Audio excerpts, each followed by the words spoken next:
Welcome. In this video, I'll show you how to create a document folder or document folders here in PandaDoc. All right. So first up, go and log into your PandaDoc account. Once you're in here in your dashboard, go to the left panel, click on the document section, click on it. And here you have two options. Okay. First one right here, we have the folders section.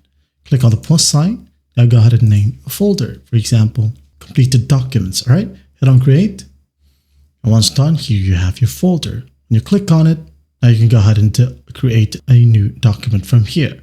Now, the other option that I would like to share is that, for example, we have the sent status, right? So to create a folder from this document, just go ahead over to the three dots right here, click on it. Now here, click on move, okay?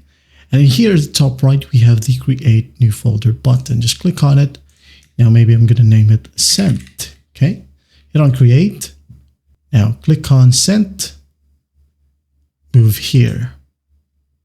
Okay, I'm going to do the same with the three right here. Move,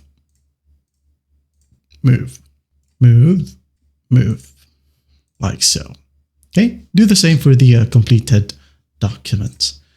Move to completed, like so. This one as well. And there you have it. That's how you create document folders here in PandaDoc. Well, I hope this video helps and I'll see you in the next one.